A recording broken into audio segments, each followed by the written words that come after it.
Great, awesome. Thank you so much, Rosin, for the invitation, opportunities, and great to see you folks here online. Um, it's my first time to do the presentation on the car. It's in the parking lot outside, actually, a hospital. I guess it's kind of relevant, right? Because I'm talking about some sort of translational application of expansion microscopy. Um, yeah, so here's the title of the talk. Trying to talk about super resolution, practical super resolution method. It's called Magnify expansion microscopy. I am a faculty member of biological science at Carnegie Mellon University. As you know it now, that I direct a lab to develop this kind of expansion microscopy method, explore the related applications. We have a spin-off company is called Magnify Bioscience. This is just a disclaimer. Okay, so let's dive in.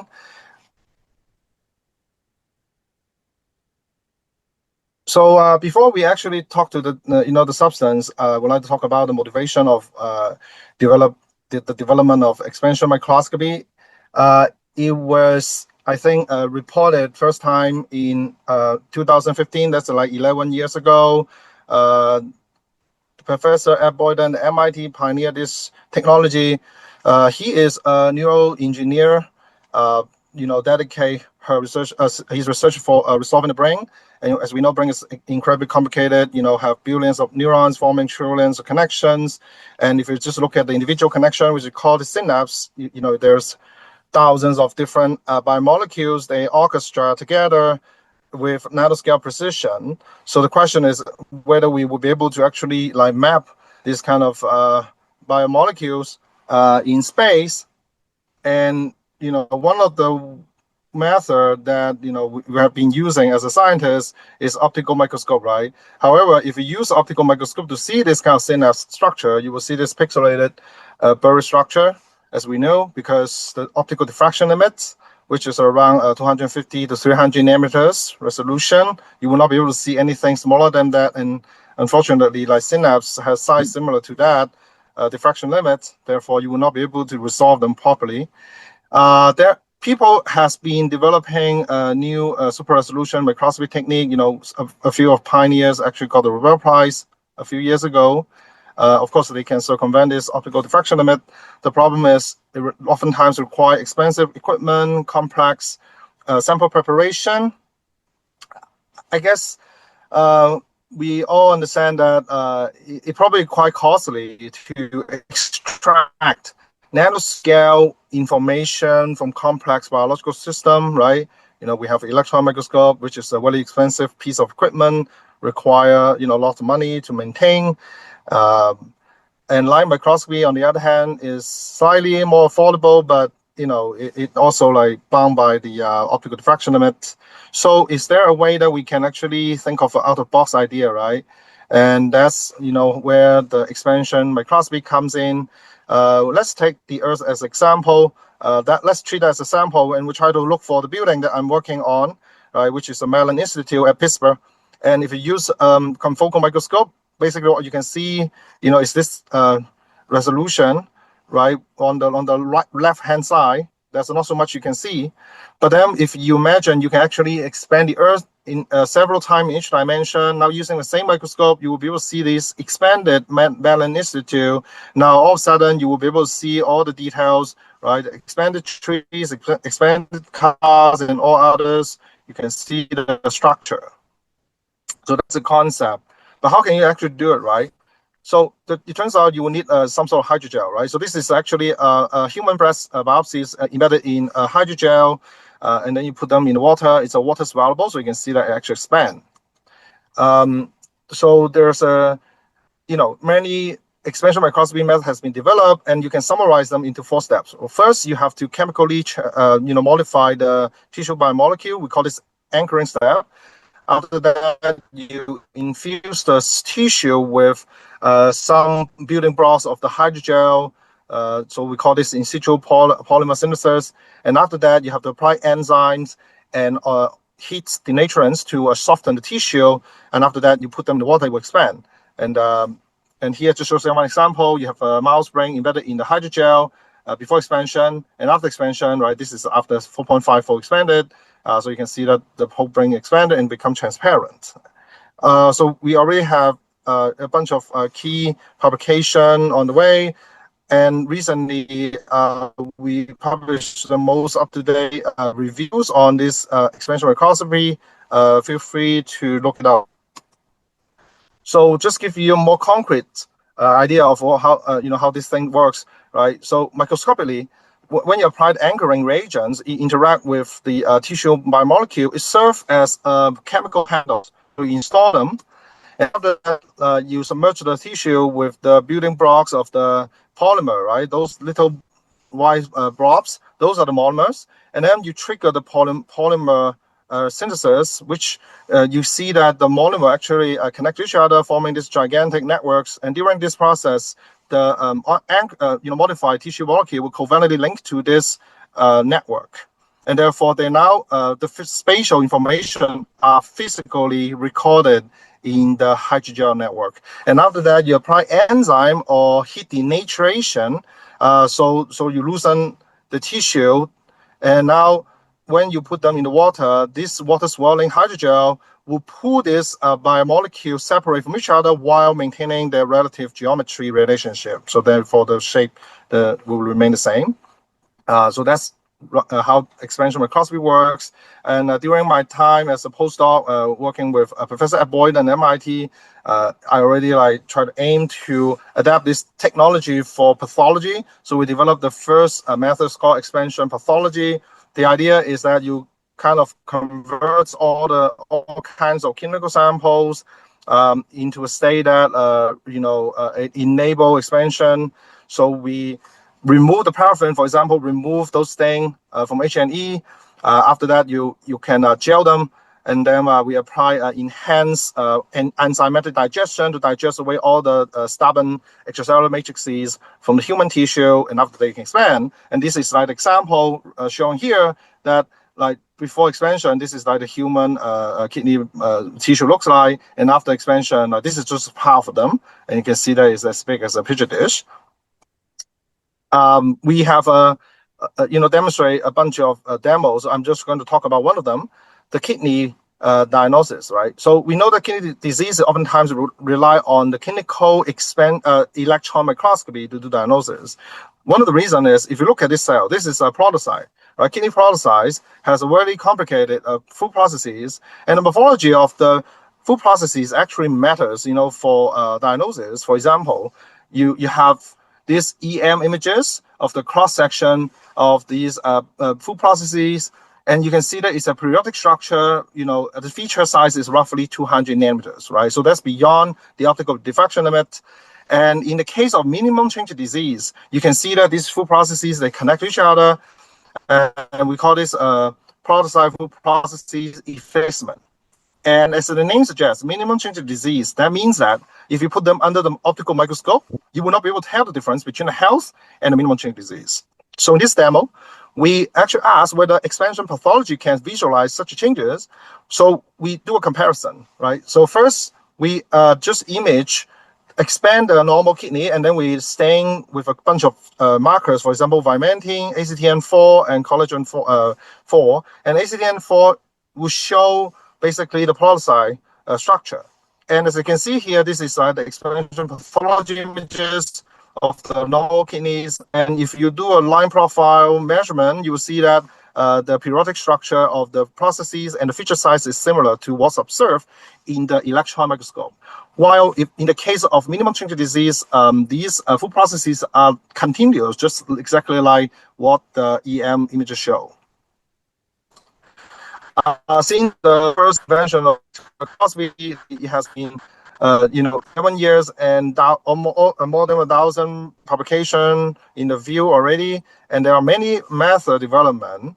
So when I started my patent lab in Carnegie Mellon University, one of the things is to develop a robust method for pathology lab, but it has to address several classic challenges for the previous method. For example, previous expansion methods, takes several days to complete. It lack of, uniform, universal chemical mechanism to anchor the biomolecule of any kinds. And it expand only 4 times, so that gave you about 70 nanometers resolution, but that's not quite enough, for many application. And also, not to mention, most of the expansion microscopy method only works for the brain tissues, not other tissues. So we have to figure out a way to, expand the range of tissues that are workable.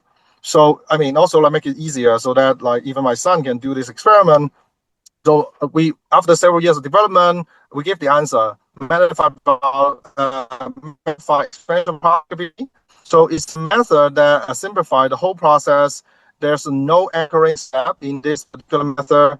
Actually, the anchoring agent, which is the methacholine shown right here, it's compatible with the monomer. So basically, everything's mixed together.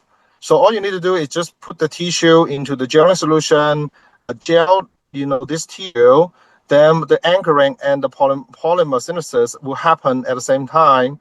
We also modify the formula, so we actually can 11 times instead of 4 times, and that gives you a lot of improvement in the resolution.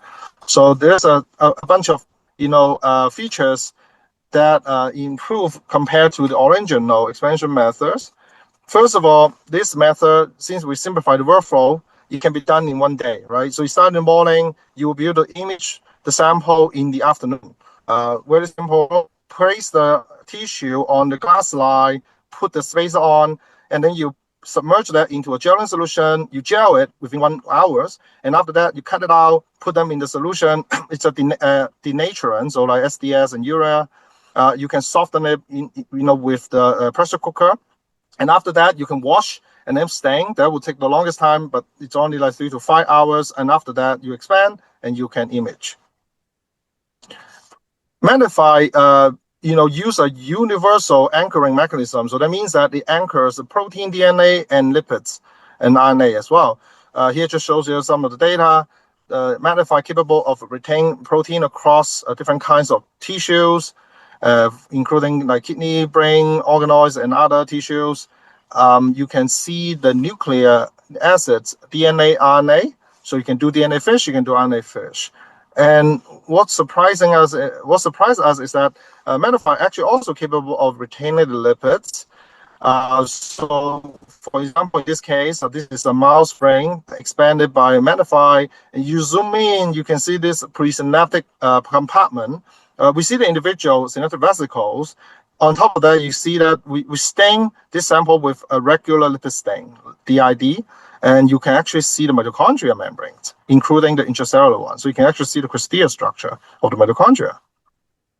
With this lipid preserving capability, we can study, for example, extracellular vesicles from human stem cell developed lung organoid. And this is lung organoid just outside the mucus secreting cells. So you can actually see the clusters of these EVs in 3D. And then you can take one of the EVs and you can optically section them. You can see the complex structure within this individual EVs. And by the way, the red is the lipids, and then the green is the protein content. Because we expand 11 times, so that gives us a resolution roughly 20 to 30 nanometers. And that allows us to see some structure that usually only available under electron microscopy. For example, in this case, the presynaptic dense projection. Panel 4 is the EM images of this structure. And you can see the Magnify images showing similar structure. Because Magnify, using confocal microscopes, you can actually easily reconstruct a 3D structure. So you can rotate this kind of structure, and then you will be able to see this hexagonal structure that are not very easy to come across using EM approach. We can also use it to see serial ultrastructure. For example, of course, you cannot see, the fine structure of this individual mitotubular bundles. At least you can, count, the numbers of the bundles. In these wheels, right? That's a 9-fold symmetry, and also the centroid. The advantage of Magnify is that you can easily reconstruct the 3D structure of this. And for example, you can actually see the whole thing. This is a cilia machinery in a mouse brain, and then we capture them. We acquire the 3D stack, and then you are able to see this beautiful structure all the way, from the basal body appendage all the way to the cilia. And doing this, we require only like 1 hour. And of course, if you try to do the same volume using volumetric EM approach, it will take you a much longer time. So we asked whether we can use Magnify to detect ciliopathy. For instance, in this case, we try to count the numbers of the microtubule bundles and use it as one of the criteria. So the abnormal one oftentimes missing 1 or 2 of the microtubule bundles. So we have 3 conditions. We have lung organoid divided from PCD patients. We have normal organoid treated with the Taxol, which is a cancer drug, but will damage, it's known damage the tubulin. And also we have the normal organoid, right? And then we use, we take a bunch of photos of these cilia, so you can do a statistics across these 3 different conditions. We did the same for the using the EM approach as well. As it these figures look complicated, but the take-home message is that statistically speaking, the population that we detected by the Magnify versus by EM, they are statistically the same. So you cannot tell the difference if you just stare at the charges. So that kind of proves that the Magnify approach can quantify these pathological related changes on the cilia in a similar fashion to the EM. And Magnify can also expand very difficult samples. I'm just give you some example on kidney as well as the cornea. So Magnify has a low distortion rate for tissue expansion. This is one of the classic way to quantify the distortion induced by expansion microscopy. So you took super resolution images of the tissue before expansion, and after that you use after expansion you use the confocal to image exactly the same field of view, and then you can computationally compute the difference between these 2 images. Here just shows you 2 different examples. You have kidney, you have prostate. We verify the distortion. We basically quantify the distortion rates across different channels, and they all about the same, right? Less than 5%. And the Magnify can expand different kinds of tissue type from colon, breast, uterus, you name it, which is very useful for pathology because you don't need to worry about whether the Magnify can expand certain things, which could be very useful in pathology because once you expand the tissue, of course, you want to see the oral structure and also want to see the nanoscale structure.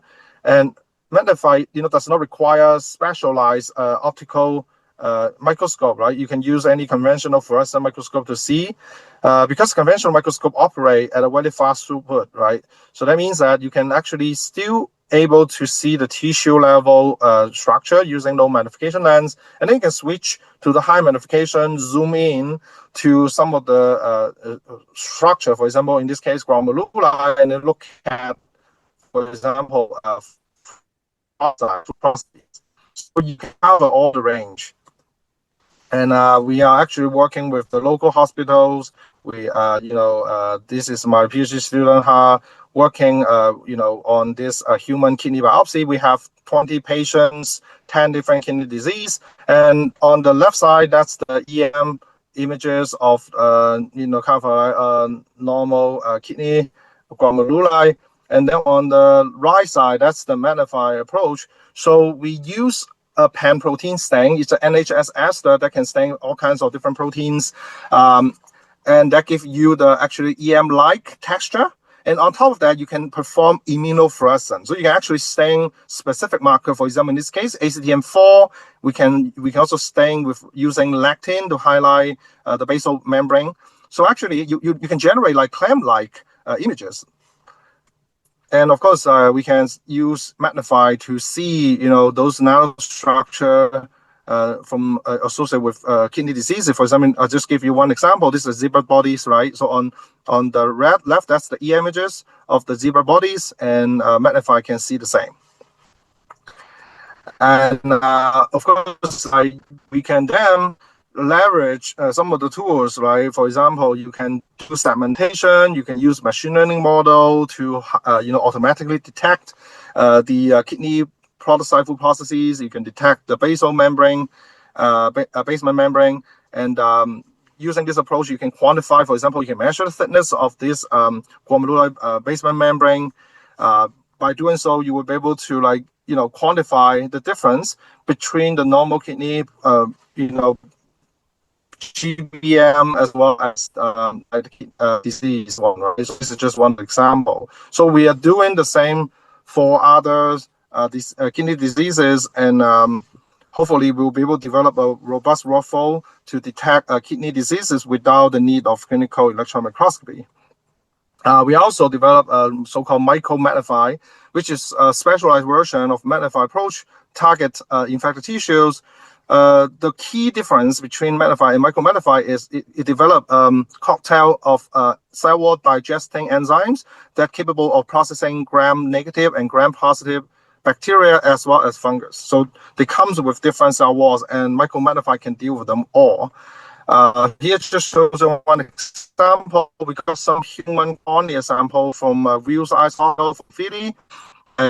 This human cornea sample are infected by various pathogens, and Magnify capable of expand them all and be able to stain the pathogens. And here just shows you the pathogen are highlighted in yellow. So based on morphology, you will be able to tell whether they are fungus or whether they are mycobacteria or bacteria. And because we use a universal anchoring approach, so those protein and other biomolecule actually present in the hydrogel, right? So that means that you can actually do multiplex immunofluorescence. So for example, just give you one example. Using Magnify, you are able to actually stain more than up to 10 different colors. So I'm just showing you this is a culture cell infected by a Seriococcus aureus, and with different conditions. And then we can stain 10 colors in this case. If the time allows, we will be able to add more colors actually if you want, because the epitopes are actually anchored to the gel, so they are not moving anywhere. So you can stain a set of, for example, labeling agent antibodies, and after you image them, you can wash them away, and then you can repeat the process until you get to sufficient numbers of stain you want. So I hope that what I show you or convince you that Magnify enables additional resolution based on the line microscopy, and also have various interesting applications. If you are interested in a repeat Magnify approach, we provide you some of the white papers. We have some JOVE video protocol paper that you can try to DIY yourself. Of course, we also try to address the issue of reagent sourcing. So that's why we found a company try to distribute this kind of easy to use Magnify kits. If you're interested, you can scan the QR code and learn more details. It's a very simple kit that nowadays has been used by more than 300 labs, biotech and researchers across the world. So I think that's the ultimate test, right? You've developed technology, you would like someone to actually try it and say that they can keep using it. So what's next, right? I think one of the things is, okay, we got some large scale information, whether we can actually benefit that, take some benefit from that using machine learning. So we try to address one of the issue in cancer, which is we don't have an effective way to predict treatment outcomes, right? Oftentimes the chemotherapy, you apply this as a standard care to patients, but there's no guarantees, depending on the cancer type, 10 to 70% may not respond to the chemotherapy. And chemotherapy, it's not fun, right? People suffers with this technology, with this treatment. So we take bladder cancer example. We have 4 different stains: DAPI, WGA, TELC, and centromere. The idea is that whether we can actually expand the cancer patient biopsies and then extract the nanoscale information and feed them to the AI model and see if the AI model can enhance the performance, right? So, we develop a pipeline. This is state-of-the-art pipeline. We call this Lucid. Basic idea is that you have the image data, you feed them into this machine learning pipeline, And after that, it goes through, different blocks, encoder, as well as, this kind of aggregators, and then be able to tell whether this patient are going to respond to the treatment or not. So we got actually more than 132 patient sample from McGill University. This is a muscle-invasive bladder cancer patients. So we treat this workflow with 112 patients. And after that, you can see that this is the result, right? So the same state-of-the-art pipeline, we train this model with the Magnify data versus the H&E data. And as you can see that the nanoscale information enabled by the Magnify data boosts the accuracy of this machine learning model by 13%, right? So that gives us like 92% accuracy in predicting responders to trimodality treatment for muscle-invasive bladder cancer patients. And the good thing about this is a cookie cutter approach, and that means that you can apply this to any solid tumor biopsies. And we are preparing the manuscript. Hopefully, it will. We will publish this in preprint in several months. With that, I'm going to stop here and happy to take any questions. Thank you so much for attention. Alice, you want to go ahead and ask your question? Yeah, a very good talk, Liang. One simple question: is there any limitation of the expansion of the tissue? For example, in terms of the size. What I can think of is, for example, people doing light sheet, right? You need to do clearance, and for your 1 day processing, you don't need to do tissue clearing, and 1 day you can make a very nice image of whatever size of tissue you can do. What is your comment on that? Yeah, so actually that's a very good point, right? Expansion microscopy actually, it's probably one of the best tissue clearing approach, if you think about that way, because like for example, if you expand 10 times, that means the volume actually expand 1,000 times. So that means that effectively dilute everything, and that actually gives you a very clear gel. So therefore, the tissue clearing is like instantly completed after that. Of course, that will come with a size limitation. I guess it depending on the application. Like for example, for spinning disc confocal, we have a pretty large, microscope stage. So you can actually buy some 1 well plates to host the 10x expanded tissue. Therefore, you will be able to like image, as much data as you want, as long as your infrastructure can support that, right? So like laterally, there's no issue. Of course, if you try to deal with a tissue, then in this case, we do need to have some specialized microscope, for example, some sort of customized light sheet microscope. I mean, microscope company has taken notice, on the development of expansion microscopy, so they are actually actively develop this kind of microscope, for this purpose. So I think in the future, people will be able to image the whole expanded tissues with pretty reasonable time frame.